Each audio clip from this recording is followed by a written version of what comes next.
Dicen que la justicia es ciega, pero aquella mañana en la Audiencia Provincial de Madrid parecía también sorda e indiferente, hasta que una voz temblorosa rompió el silencio y cambió el rumbo de todo. Era la voz de una joven empleada doméstica que se atrevió a desafiar el sistema con una frase que dejó a todos sin aliento. «Puedo hablar por él». El juez apenas levantó la vista, sus cejas fruncidas reflejaban molestia e incredulidad, mientras el murmullo se esparcía por la sala como una ola sofocante. Sofía Navarro, de pie al fondo con su uniforme blanco y azul impecable, tenía el rostro pálido pero los ojos firmes. Nadie esperaba que una chica así se atreviera a hablar en una corte, y mucho menos en defensa de uno de los empresarios más poderosos del país, Diego Valverde. Todo había comenzado media hora antes, cuando el juez pidió al abogado defensor que se presentara y el asiento seguía vacío. Diego se removía incómodo en su silla, con las manos entrelazadas y el ceño fruncido. La ausencia de su representante legal lo dejaba vulnerable, expuesto en medio de una tormenta mediática que ya amenazaba con destruir su reputación. Sofía lo observaba desde el último banco, su corazón latiendo con fuerza contenida. No era una abogada titulada, ni mucho menos una figura pública, solo una joven de Vallecas que había dejado sus estudios de Derecho para cuidar a su madre enferma. Durante meses había trabajado limpiando, cocinando, pasando desapercibida en esa gran casa de La Moraleja, donde todo olía a dinero y distancia. Pero en su silencio Sofía había observado todo. Escuchaba las llamadas de Diego. Mientras servía café, anotaba mentalmente detalles de contratos olvidados en el escritorio, e incluso entendía las estrategias legales que comentaba con su abogado. No por curiosidad, sino porque amaba el derecho, y sentía que aunque su vida se hubiera detenido, su mente seguía viva. Aquella mañana, cuando el juez preguntó por el licenciado Ortega, y nadie respondió, un sudor frío recorrió la espalda de Diego. Su mirada buscó respuestas entre los asistentes, pero solo encontró cámaras expectantes y miradas juzgadoras. Lucía Rojas, la abogada de la parte acusadora, se levantó de inmediato con una sonrisa irónica en los labios, proponiendo que el juicio se celebrara en rebeldía. Fue entonces cuando Sofía dio un paso al frente. Al principio ni siquiera se escuchó bien lo que dijo. Su voz salió baja pero clara: «Señoría, puedo hablar por él». La risa contenida de algunos reporteros fue como una bofetada. ¿Quién era esa joven con coleta modesta y zapatos desgastados para hablar en un tribunal? Lucía no tardó en replicar: «Esto es absurdo, señoría, esta joven no tiene preparación legal». El juez Raúl Mendoza, un hombre mayor con rostro serio y cansado, pidió silencio y miró fijamente a Sofía. «¿Tiene usted estudios en derecho, señorita?». Ella tragó saliva y respondió con la voz más firme que pudo reunir: «Estudié 2 años en la Complutense, tuve que dejarlo por motivos familiares, pero conozco este caso mejor que nadie». Hubo un segundo de silencio espeso. Diego giró la cabeza y la miró como si la viera por primera vez. Hasta entonces, Sofía había sido parte del paisaje de su casa, una presencia silenciosa que nadie notaba. Pero ahora esa joven de voz serena y mirada decidida estaba dispuesta a ponerse entre él y el abismo. El juez suspiró profundamente y asintió. «Muy bien, señorita Navarro, le permitiré hablar mientras no haya un abogado presente, pero le advierto que si comete errores graves, perderá automáticamente el derecho a representar al acusado». Sofía se acercó a la mesa de la defensa con pasos vacilantes. Cada paso era una lucha interna contra el miedo, el prejuicio y el recuerdo de su madre animándola desde una vieja cama en Vallecas. Se sentó junto a Diego, quien la miró desconcertado. «¿Qué estás haciendo?», susurró él. «Lo que harías tú por alguien si estuviera en tu lugar», respondió ella sin dudar. Diego no supo qué decir. Estaba acostumbrado a resolver problemas con dinero, contactos o poder, nunca con actos de fe desinteresados. Y sin embargo allí estaba esa joven decidida a arriesgarlo todo por él. El juez pidió a la defensa que expusiera su alegato. Sofía se levantó, respiró hondo y comenzó a hablar. Su voz, al principio temblorosa, fue ganando firmeza con cada palabra. «Su señoría», comenzó, «la empresa Valverde ha sido objeto de un ataque orquestado por antiguos socios para apropiarse de activos de forma ilegal. He revisado documentos, e identificado contradicciones en las fechas de los contratos y puedo demostrar que todo esto es una maniobra premeditada». La sala entera la escuchaba en silencio. Incluso Lucía dejó de sonreír por un momento. Cuando terminó su exposición, El juez se reclinó en su silla pensativo. No emitió ningún juicio, solo dijo: «Continuaremos mañana». Levantó la sesión con un golpe seco del mazo. La gente comenzó a moverse, murmurando aún impactada por lo ocurrido. Diego seguía sentado con la mirada fija en Sofía. ¿Cómo no había visto antes lo que tenía delante? ¿Cuántas veces había pasado junto a ella sin imaginar que detrás de esa joven silenciosa había una mente brillante y un corazón valiente? Mientras salían del tribunal, los periodistas se abalanzaron sobre Diego y Sofía. «Señorita Navarro, ¿quién es usted realmente? Es cierto que no tiene título. ¿Por qué decidió defender a su empleador?» Sofía no respondió, solo caminó con la cabeza en alto. En su interior sabía que aquel día algo había cambiado para siempre. No solo para Diego ni para ella, sino para todos los que creían que una persona sin títulos ni trajes caros no podía marcar la diferencia. Porque a veces la justicia no viene de donde esperamos, sino de quienes menos imaginamos. La mañana siguiente al juicio, la casa de los Valverde en La Moraleja despertó envuelta en un silencio extraño, como si todos los que habitaban aquel palacete supieran que algo había cambiado, pero no se atrevieran a nombrarlo. En la cocina, Rosa, la cocinera de siempre, picaba cebolla con una precisión casi militar cuando Sofía entró aún con su uniforme recién planchado. «Buenos días», murmuró apenas esperando respuesta. Rosa no levantó la vista. «Mira, nada más, quien se cree abogada ahora», soltó con voz seca mientras seguía con su tarea. «Ayer empleada, hoy defensora de ricos, que rápido se olvida una de dónde viene». Sofía se quedó inmóvil por un instante. La frase le cayó como un jarro de agua fría. Desde que tenía memoria, había aprendido a ser discreta, a no incomodar a los demás con su presencia, a hacer bien su trabajo y volver a su rincón. Pero ese día no podía fingir que no pasaba nada. «Solo traté de ayudar», dijo con un hilo de voz. Rosa bufó. «Claro, ayudar. Todas sabemos qué tipo de ayuda buscan las chicas jóvenes como tú con los señores ricos». La insinuación fue más dolorosa que cualquier palabra explícita. Sofía sintió que las mejillas se le encendían de vergüenza e impotencia. En ese momento entró Inés, la encargada de la limpieza, una mujer de 40 y tantos, con mirada inquisitiva.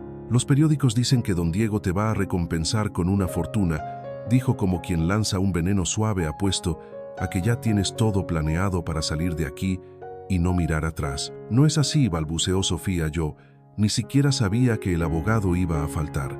Solo no podía quedarme sentada mientras lo destruían públicamente». Inés chasqueó la lengua con desprecio. «Claro, claro, y seguro que lo hiciste por puro altruismo, ¿verdad?». Sofía no respondió. Se giró lentamente y salió de la cocina con la cabeza gacha. Subió las escaleras de mármol que había limpiado tantas veces como si fueran una cuesta imposible de escalar. En cada peldaño sentía el peso de las miradas ajenas, los cuchicheos, los juicios que no necesitaban palabras. Su pequeña habitación al final del pasillo parecía más lejana que nunca. Pero antes de llegar a ella, una puerta se abrió y Diego apareció con una carpeta en la mano. Sofía dijo su nombre con un tono distinto, menos distante, más humano. «¿Podemos hablar?». Ella asintió sin decir palabra. Lo siguió hasta su estudio, una habitación de techos altos, con estanterías repletas de libros que ella había desempolvado cientos de veces. Diego se sentó detrás del escritorio e indicó con la mano que Sofía tomara asiento frente a él. «¿Por qué lo hiciste?», preguntó sin rodeos. Ella levantó la mirada y por un instante sus ojos verdes se encontraron con los de él cargados de incertidumbre. «Porque era lo correcto», dijo simplemente. «Arriesgaste tu trabajo, tu dignidad, todo. Pude haberte despedido por intervenir.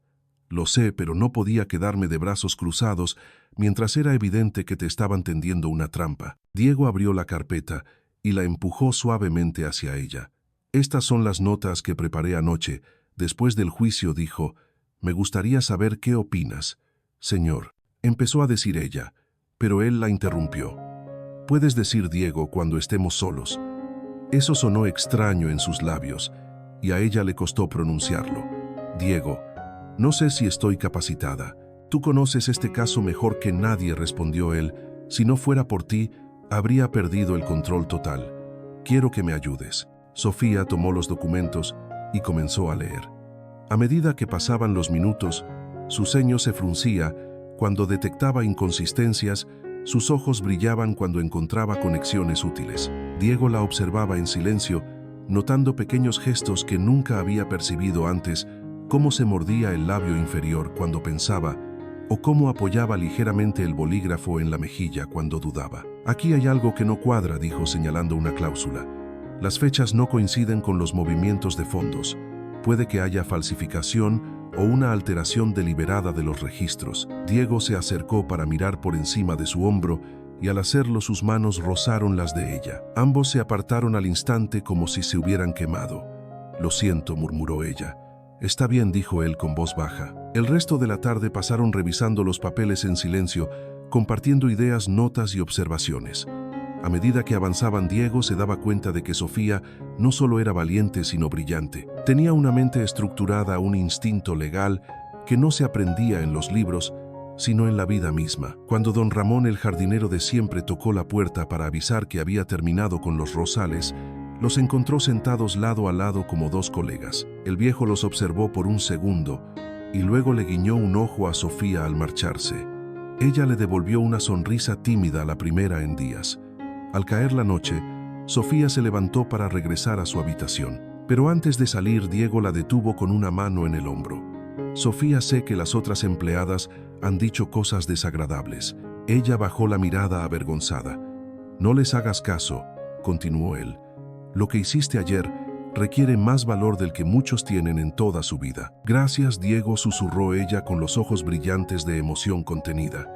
Esa noche Sofía se acostó sin cenar, no por tristeza, sino por una mezcla de nervios y esperanza. Por primera vez en mucho tiempo, pensó que tal vez solo, tal vez su vida, no estaba condenada a ser invisible. Tal vez estaba empezando algo nuevo. El segundo día del juicio amaneció con un cielo gris y una llovizna persistente que daba a la ciudad de Madrid un aire melancólico. En la casa de los Valverde todo era tensión silenciosa. Sofía se despertó antes del amanecer, repasando mentalmente cada documento que había leído la noche anterior. Se puso su blusa blanca de cuello redondo y una falda negra modesta pero digna. No tenía un traje elegante como los de Lucía Rojas, pero sí tenía algo más valioso: el conocimiento del caso y el deseo firme de hacer justicia. Cuando bajó al vestíbulo, Diego la esperaba impecable con su traje azul marino. Le ofreció una sonrisa leve y asintió. «¿Lista?», preguntó. «Lista», respondió ella, aunque sus piernas temblaban. Durante el trayecto en el coche negro de Diego, ambos guardaron silencio. El tráfico madrileño se deslizaba lentamente, mientras la radio apenas murmuraba noticias. Al llegar al Palacio de Justicia, una multitud de reporteros los esperaba, cámaras listas, micrófonos alzados. «Señorita Navarro, ¿cómo se siente al defender a su patrón Diego? ¿Es cierto que va a contratar oficialmente a su empleada Sofía? ¿Hay algo más que una relación laboral entre ustedes?». La última pregunta fue como una bofetada. Sofía bajó la vista avergonzada, pero Diego puso una mano en su espalda guiándola con firmeza.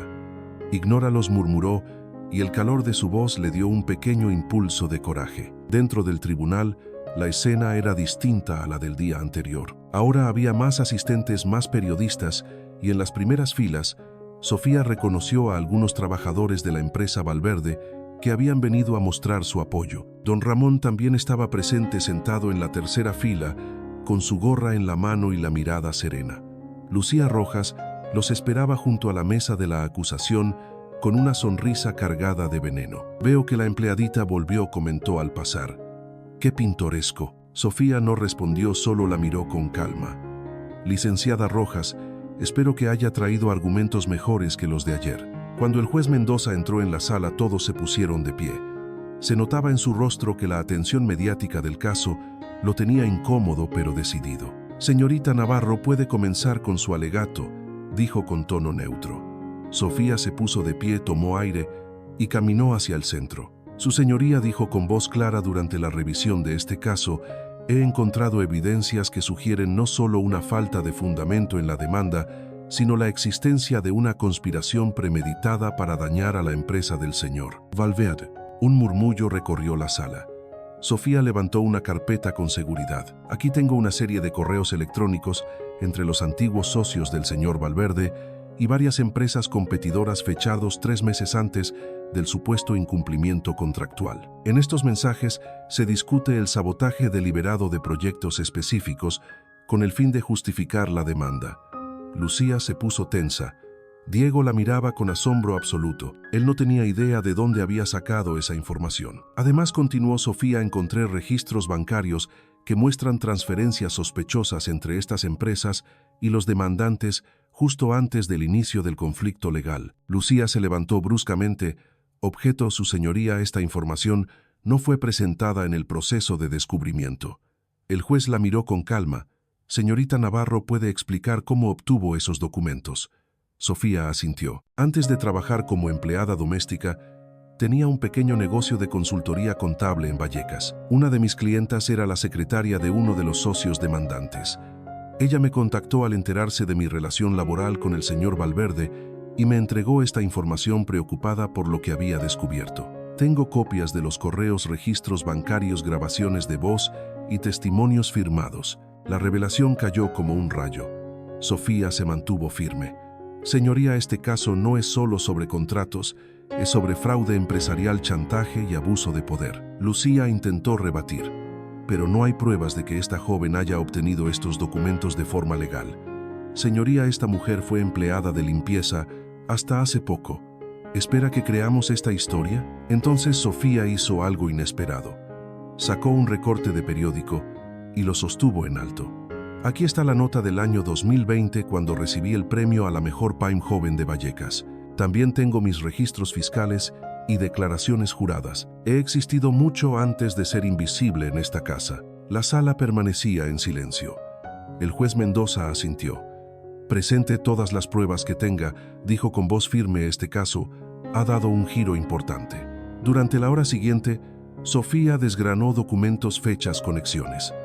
Cada palabra suya hacía más evidente que Diego no solo era inocente, sino víctima de una trampa cuidadosamente orquestada. Cuando terminó, el juez suspendió la sesión hasta el día siguiente para revisar los nuevos elementos. Al salir del tribunal, los reporteros ya no preguntaban con burla: «Señorita Navarro, ¿cómo descubrió todo esto? ¿Estudió Derecho? ¿Planea ejercer? ¿Qué opina del apoyo público que ha recibido?» Sofía no respondió aún no. Caminó junto a Diego, que se mantenía en silencio. Al subir al coche, él finalmente habló. «No sé cómo lo hiciste, pero me salvaste». Ella lo miró con una leve sonrisa. «Todavía no, Diego, aún queda mucho por hacer». Y mientras el coche se alejaba entre la lluvia ligera de otoño, ambos sabían que la verdadera batalla apenas comenzaba. Esa misma tarde, mientras las luces del atardecer teñían de naranja los ventanales de la mansión Valverde, Sofía subió a su habitación, sintiendo que el mundo a su alrededor empezaba a girar demasiado rápido. Los periódicos digitales ya hablaban de ella, la joven que desafió el sistema, la empleada que defendió al millonario. Algunos la elogiaban, otros la ridiculizaban, y como suele ocurrir con la fama repentina, las preguntas incómodas no tardaron en llegar.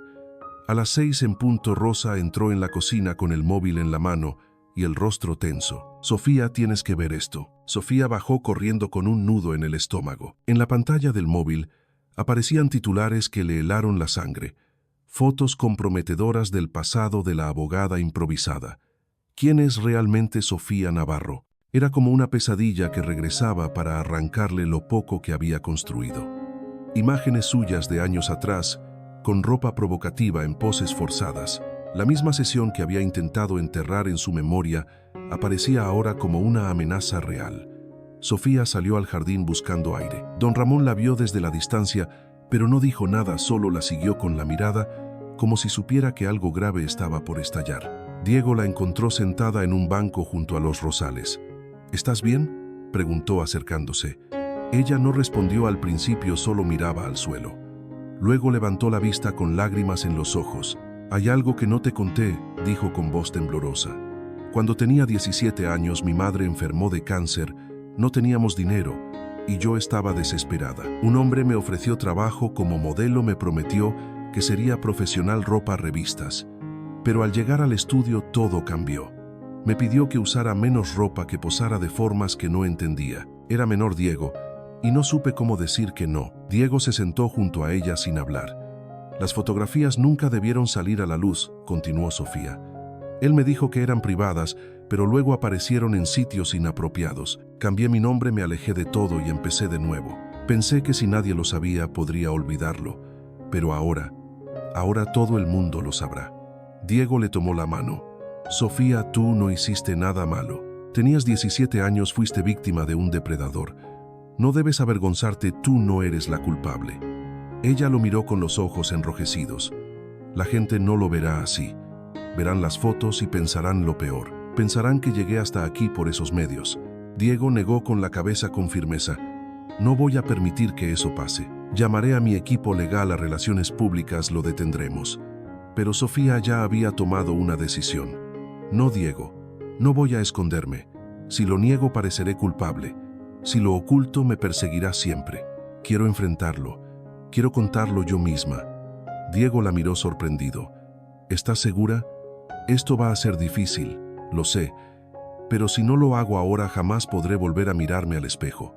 Una hora después, con el cielo oscureciendo, Sofía se paró frente a la puerta principal de la mansión. Reporteros, fotógrafos, camarógrafos esperaban como buitres. Diego intentó detenerla, pero ella levantó la mano. Necesito hacer esto por mí, por todas las mujeres que han pasado por algo parecido. Abrió la puerta y salió con paso firme. Los flashes la cegaron por un segundo, pero no se detuvo. Señorita Navarro, ¿son reales las fotos? ¿Tenía usted 17 años? ¿El señor Valverde sabía de su pasado? Sofía levantó la voz lo suficiente para ser escuchada entre el bullicio. Sí, son reales. Tenía 17 años. Mi madre estaba muriendo y necesitaba dinero. Confié en la persona equivocada. Me engañaron, me usaron y luego me desecharon. Por años viví con vergüenza, miedo y silencio. Pero ya no. Hoy decido hablar. Hoy decido no esconderme más. Los periodistas enmudecieron. Algunos bajaron sus cámaras, otros simplemente escucharon. Sofía continuó. Esta no es una historia de escándalo. Es una historia de sobrevivencia. No me avergüenzo de haber hecho lo necesario para cuidar a mi madre. Me avergüenza que existan personas que se aprovechen de menores en momentos de vulnerabilidad. Me avergüenza una sociedad que señala a las víctimas y protege a los culpables. Diego apareció detrás de ella colocándose a su lado. La tomó de la mano con respeto y orgullo. Él no sabía nada de esto cuando me contrató, dijo Sofía. Pero ahora que lo sabe, está aquí conmigo. Y eso dice mucho más de él que cualquier escándalo. ¿Qué le dice a quienes la critican?, gritó una periodista. Les digo que ojalá nunca tengan que elegir entre su dignidad y la vida de alguien que aman. Y si alguna vez están en esa posición, espero que tengan el valor de hacer lo que sea necesario, sin importar el juicio de los demás. Terminó sus palabras y dio media vuelta. Diego la siguió en silencio. Al cerrar la puerta, el murmullo de la prensa se quedó fuera. Sofía exhaló profundamente. Sus piernas temblaban, pero en su interior algo se había liberado. Don Ramón los observaba desde el pasillo, con una leve sonrisa en los labios y ojos húmedos de emoción. Esa noche, mientras Sofía se encerraba en su cuarto, no lloró.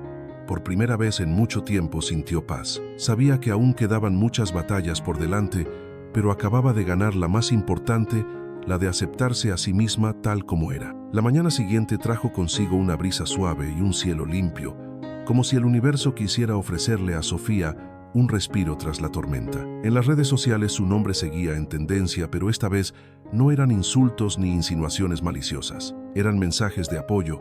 Cientos de mujeres contaban sus historias, compartían su dolor y le agradecían por haber hablado, por haberse atrevido, cuando tantas habían callado. Sofía, aún en bata de casa, leía algunos comentarios desde su móvil con los ojos llenos de lágrimas. Una mujer de Zaragoza escribió: «Gracias por tu valentía, mi hija pasó por algo similar y hoy, después de verte, ha decidido contarlo». Otra desde Granada dijo: «Nunca pensé que una empleada pudiera convertirse en mi ejemplo de dignidad». Mientras desayunaba en silencio en la cocina, don Ramón entró con una sonrisa serena.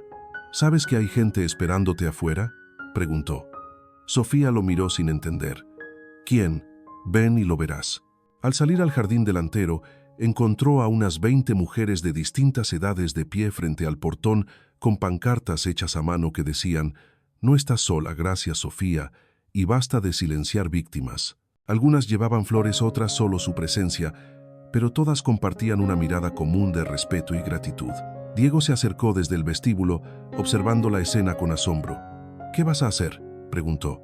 «Voy a hablar con ellas», respondió Sofía con una sonrisa suave. Caminó hasta la reja, abrió la puerta y salió al encuentro de aquellas desconocidas que de pronto no lo eran tanto. Una mujer mayor con cabello gris tembloroso le tomó las manos y le dijo: «Nunca pensé que viviría para ver algo así.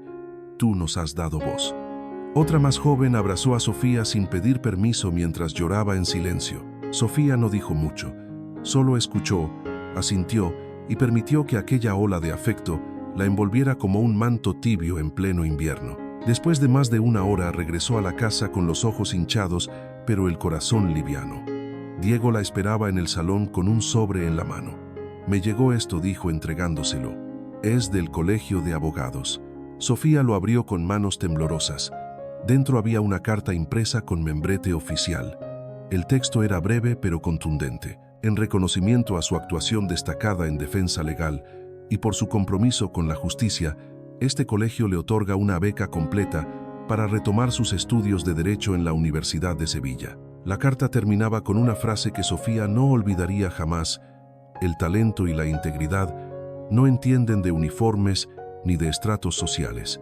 Sofía se llevó la mano a la boca, incapaz de contener el llanto. Diego la observaba con una mezcla de orgullo y nostalgia. «Esto lo cambió todo», dijo ella. «¿Y qué vas a hacer?», preguntó él. «Lo que siempre soñé», respondió. «Volveré a estudiar. Esta vez no por necesidad, sino por vocación». Diego asintió en silencio. Esa tarde Sofía comenzó a empacar. No tenía muchas cosas, una maleta pequeña bastaba. Rosa, la cocinera, se le acercó. Sin decir palabra le tendió un frasco de mermelada casera y le susurró con los ojos bajos: «Perdóname, yo también fui joven y tuve miedo». Sofía la abrazó. «Todos tenemos miedo, Rosa, lo importante es lo que hacemos con él». El atardecer tiñó de oro los muros blancos de la casa. Don Ramón ayudó a cargar la maleta mientras murmuraba: «Algunas flores necesitan tierra nueva para crecer». Diego la acompañó hasta la puerta principal. No dijo nada durante un rato, solo la miró con esa intensidad que incomoda y reconforta a la vez. Sofía rompió el silencio. «Gracias por creer en mí. No tenía muchas opciones», respondió él con media sonrisa. «Eres demasiado buena para esta casa, para este mundo incluso». Antes de subir al taxi, Sofía miró hacia atrás. El jardín, las ventanas, el banco donde había confesado su pasado, todo parecía formar parte de otra vida, pero sabía que llevaría consigo cada detalle, cada rostro, cada batalla, en especial aquella sensación nueva de haber recuperado el timón de su propio destino. El taxi arrancó lentamente. Diego quedó en el umbral con las manos en los bolsillos y el alma en vilo. Don Ramón a su lado dijo, sin mirarlo: «Ella no es de las que vuelven, pero sí de las que dejan huella». Esa noche Sofía durmió en un pequeño hostal en Sevilla, a pasos de la facultad, donde pronto retomaría sus estudios. Antes de cerrar los ojos, volvió a leer la carta del colegio. Luego abrió su cuaderno y escribió la primera frase de una nueva historia.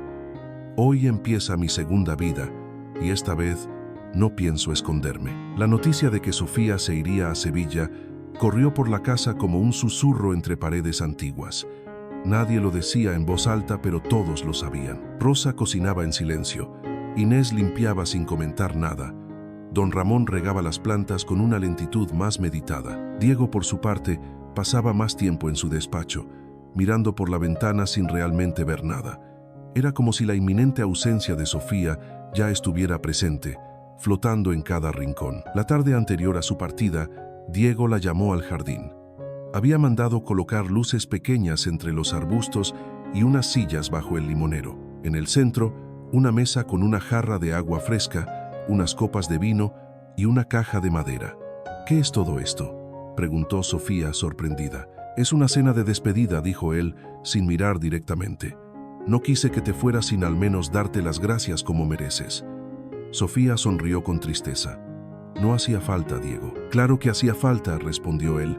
«Has cambiado muchas cosas aquí, y no me refiero solo al caso judicial». Compartieron la cena en calma, hablando de todo y de nada. Diego contó anécdotas de su niñez, de su padre severo y de cómo había construido su empresa desde cero. Sofía habló de su madre, de las noches leyendo bajo una lámpara rota, de su sueño frustrado de ser abogada. Cada palabra era una forma de acercarse sin romper la distancia justa. Cuando terminaron, Diego sacó la caja de madera y la puso frente a ella. Esto es para ti. Sofía la abrió y encontró un colgante sencillo en forma de balanza, de plata antigua, con una cadena delicada. Representa la justicia, dijo Diego, y también tu fuerza. Sofía lo sostuvo entre los dedos, conmovida. Gracias, es hermoso. Se hizo un silencio largo, el tipo de silencio que pesa porque nadie sabe cómo llenarlo sin herir. Diego tomó aire. No sé qué pasará cuando te vayas. Sofía lo miró. Yo tampoco, pero sí sé que esto era necesario. Para mí, para crecer, para volver a ser yo. Él asintió. Lo sé, y por eso te dejo ir, aunque no quiero. Ella bajó la vista. Hubo un momento en que pensé que quizás, que tú y yo... Lo sé, interrumpió él. Yo también lo pensé. Pero hay momentos en que el amor no basta, y nosotros estamos hechos de tiempos distintos. La despedida fue al amanecer. Don Ramón la acompañó al taxi. Rosa la abrazó sin decir palabra. Inés le deseó suerte con una sonrisa tímida. Diego bajó con una chaqueta sobre los hombros, los ojos cansados pero serenos. El coche ya estaba en marcha cuando Sofía bajó la ventanilla. Cuida de ti, dijo. Diego se acercó, le rozó la mano. Y tú cambia el mundo, Sofía. Ella sonrió, y esa sonrisa fue un pacto silencioso. El trayecto a Sevilla fue tranquilo. Sofía no durmió. Miraba por la ventana los paisajes que cambiaban, como si cada kilómetro fuera también un paso lejos de su antigua vida. Al llegar, se instaló en una pequeña habitación alquilada por una señora mayor que le recordaba a su abuela. El barrio era humilde pero acogedor. Caminó hasta la facultad donde empezaría en una semana. Se sentó en un banco frente al edificio, sacó su cuaderno y escribió: «Hoy no tengo miedo, hoy empiezo de nuevo». Esa misma tarde, mientras paseaba por una plaza del centro, vio a un joven que ofrecía café gratis en vasos reciclables. Su cartel decía: «Escucha gratuita con cada sorbo». Sofía sonrió y aceptó un vaso. El joven se llamaba Carlos, era médico y voluntario en una ONG de salud mental. Hablaron durante casi una hora, sin prisas. Él no sabía quién era ella, y eso le gustó. Por primera vez en semanas pudo hablar sin ser Sofía, la defensora, la valiente, la señalada. Solo Sofía. Al despedirse, Carlos le tendió la mano. «Me ha gustado hablar contigo. ¿Nos veremos otra vez?» Ella dudó un segundo, luego asintió. «Puede ser». Mientras caminaba de vuelta a su nueva casa, pensó en Diego, en la casa grande de La Moraleja, en los días de lluvia y los juicios. Pensó en todo lo que dejaba atrás, y aunque sintió un leve nudo en el pecho, también supo que había tomado la decisión correcta. Porque a veces hay que cerrar una puerta para poder abrir otra, y Sofía estaba lista, lista para lo que viniera. 5 años después, Madrid la recibió con el mismo cielo gris de siempre, pero Sofía Navarro ya no era la misma. Había regresado no como empleada, ni como víctima, sino como abogada. Su nombre aparecía en titulares, no por escándalos ni polémicas, sino por ser una de las voces emergentes más firmes en defensa de los derechos de las mujeres. Vestía con sencillez, pero su porte irradiaba seguridad. Caminaba erguida, con paso sereno y una carpeta de documentos bajo el brazo. Volvía a la ciudad donde una vez fue invisible, pero ahora todos la miraban con respeto. Todo comenzó con una llamada. Diego le escribió un mensaje corto semanas antes. «Necesito hablar contigo. Es urgente». Cuando se encontraron en la oficina central de Fundación Navarro en Madrid, él estaba distinto, más canoso, más delgado, pero con la misma intensidad en los ojos. «Gracias por venir», dijo. No podía pensar en otra persona. Sofía se sentó frente a él, algo distante. «¿De qué se trata?», preguntó. Diego colocó sobre la mesa una carpeta manila. «Han salido más víctimas», dijo, «del mismo hombre que te hizo daño a ti, Roberto Lozano». Sofía sintió cómo se le helaba el cuerpo. No escuchaba ese nombre desde hacía años. Diego continuó. 37 mujeres, en distintas partes del país, todas con historias similares. Algunas eran menores. Varias han intentado denunciar, pero el caso siempre desaparece. Una de ellas te vio en una entrevista, te reconoció. Ahora quieren que tú las representes. Ella bajó la mirada. «¿Por qué ahora?». «Porque confían en ti», respondió él. «Porque tú sabes lo que se siente.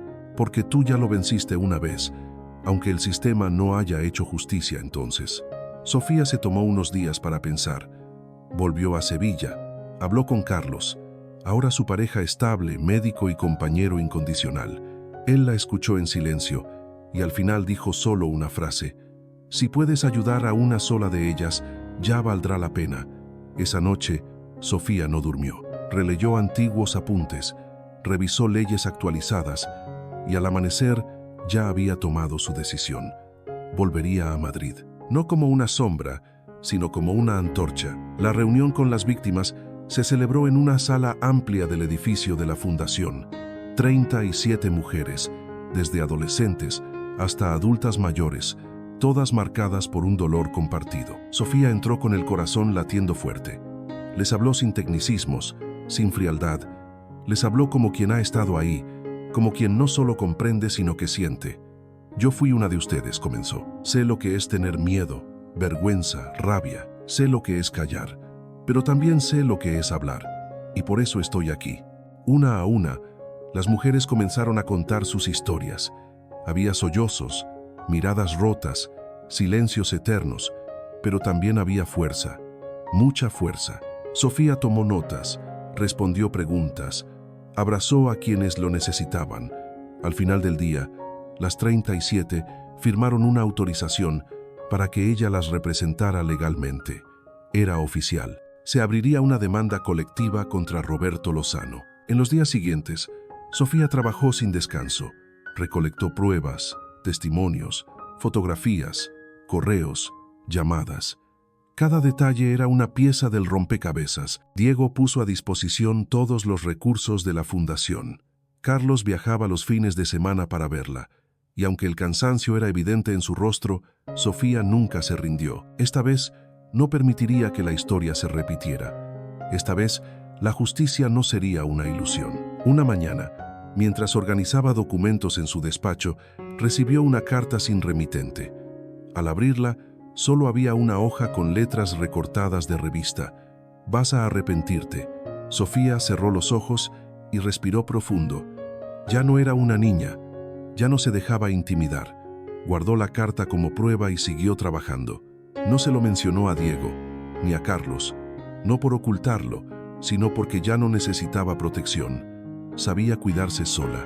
La prensa empezó a hacerse eco del caso. Algunos medios defendían a Lozano, otros apoyaban a las víctimas. En las redes, los comentarios se dividían. Pero a Sofía eso ya no le afectaba. Había aprendido a filtrar el ruido. Su objetivo era claro, y estaba más cerca que nunca. El día que presentaron la denuncia formal, la Audiencia Nacional estaba rodeada de cámaras. Sofía caminó al frente con sus clientas detrás. No eran solo un grupo de mujeres, eran un ejército. En la entrada, un periodista le preguntó: ¿cree que tienen posibilidades reales de ganar? Ella lo miró a los ojos. No vengo a ganar, vengo a hacer justicia. Y si el sistema no puede con eso, al menos que quede claro quiénes fuimos valientes y quiénes se escondieron. Ese día, Madrid volvió a mirar a Sofía Navarro, no como la chica del pasado, sino como la abogada del presente, la que volvió para luchar no solo por ella, sino por todas. Y aunque el juicio aún no había comenzado, ya había una verdad innegable. El miedo había cambiado de bando. El juicio comenzó una mañana de octubre en la Audiencia Nacional, cuando el frío ya se colaba por los pasillos de mármol y las bufandas tapaban rostros tensos. El caso de las 38 mujeres contra Roberto Lozano se había convertido en un símbolo nacional. Todos los medios estaban presentes. Las cámaras captaban cada gesto, cada palabra, y en el centro de todo estaba ella, Sofía Navarro, con su carpeta de documentos, su voz serena y su mirada firme. El fiscal abrió el proceso con un repaso general de los cargos. Luego Sofía tomó la palabra.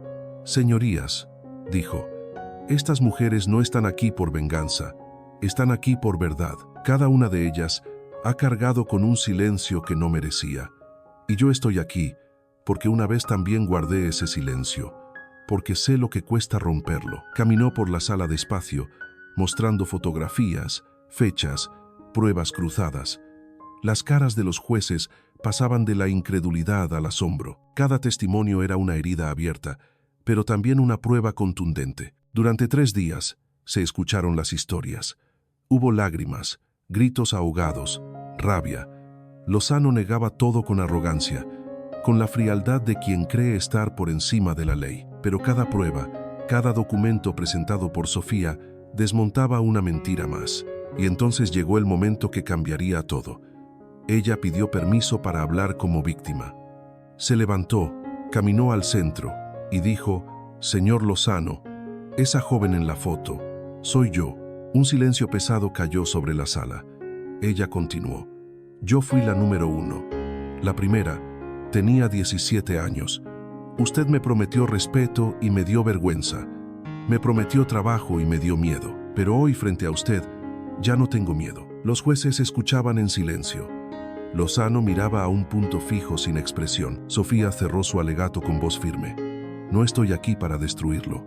Estoy aquí para que el sistema haga su parte y para que ninguna mujer más tenga que pasar por lo que nosotras pasamos». El cuarto día, el juez principal leyó la sentencia. Roberto Lozano fue condenado a 25 años de prisión por abuso, manipulación y distribución ilegal de imágenes íntimas. Además, se le ordenó pagar una indemnización a cada una de las víctimas y entregar los beneficios obtenidos de su red de explotación. En la sala, las mujeres se abrazaban, lloraban, reían. Sofía cerró los ojos por un momento y dejó que el silencio interior la invadiera. No era solo justicia, era liberación. A la salida, los periodistas la esperaban. «Señorita Navarro, ¿cómo se siente tras esta victoria?». Ella pensó unos segundos. «No es una victoria personal, es colectiva. Es la prueba de que cuando nos unimos, cuando no callamos, el miedo cambia de lado». Semanas después, en la sede de la fundación, Diego le entregó las llaves de la oficina central. «Es tuya», le dijo. «Si quieres volver, este lugar te espera». Ella le sonrió con cariño. «No sé si volveré, pero saber que existe, que está abierta, ya es suficiente». Diego la miró en silencio, entendiendo sin palabras. Carlos la esperaba afuera con 2 cafés y una mochila de viaje. «¿Listos para el sur?», preguntó. Sofía tomó su café, miró por última vez el edificio y dijo: «Solo si llevamos justicia con nosotros». En el tren hacia Sevilla, Sofía abrió su cuaderno de notas. Escribió sin pausa, como si cada palabra cerrara un ciclo. «Hoy termina una historia, la mía, pero también comienza otra, la de todas las que vendrán después. Mujeres que no tendrán que callar, que sabrán que es posible». Cerró el cuaderno y apoyó la cabeza en el hombro de Carlos. El paisaje corría por la ventana, y con él, el peso del pasado. Un año después, en Toledo, se celebró una pequeña ceremonia. Sofía recibió un reconocimiento del Ministerio de Justicia por su labor ejemplar. Al finalizar, una niña se le acercó con un dibujo en la mano. Era una mujer con capa, como una heroína. «¿Eres tú?», dijo la niña.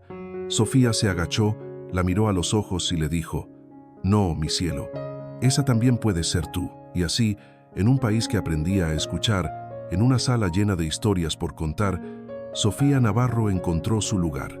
No en los tribunales, ni en las portadas, sino en cada mujer que decidió hablar, gracias a que una vez, una joven sin título, sin recursos, pero con un corazón invencible, se atrevió a decir: «Puedo hablar por él».